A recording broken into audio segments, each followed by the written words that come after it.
Issue 157.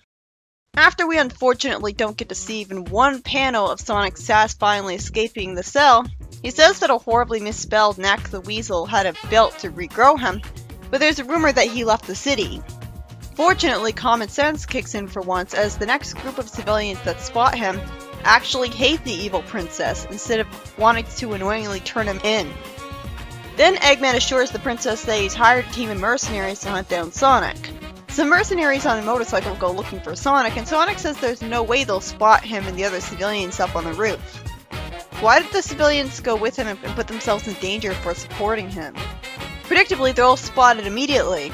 After briefly fighting the villains and getting zapped by a genie that somehow doesn't capture or knock him out this time, Sonic runs around saying that he's fighting for nothing and has no reason to not just run away, because it's not like he's fighting to save the world.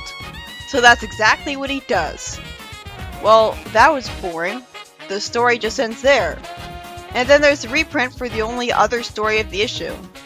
A minute in. Wow. This story was by Nigel Kitching, and there's really nothing to say about it, just like the earliest issues in the comic. Sonic is threatened by some mercenaries sent to hunt him down by Eggman in the small universe. Then he runs away. The end. I could understand if Sonic didn't care about being a hero in this universe, because the civilians seem to mostly want him arrested, and it's not like he has attachment to it like with Mobius. His idea is that his last attempt at breaking into the palace to steal away the transportation belt was a disaster, and he's better with staying out of sight for a while. I hope he's running off to go find Fang and take his belt. You know, it'd be nice if they showed us Slimy, since he has to have gone to the microverse since he shrunk himself to the size of an atom. Like, that would have wrapped up a plot thread. And I guess this story needed to happen to establish that Eggman's got villains going to hunt him down, but it still feels like pointless padding when we could have immediately cut to Sonic running out of the city to look for Fang, and we could have found out about the mercenaries for the first time when they'd find him over there instead. The only reason the last paragraph of this review, in a 2-paragraph review, lasts more than 3 sentences is because of all the complaining I did about what filler it is, and off-script stuff.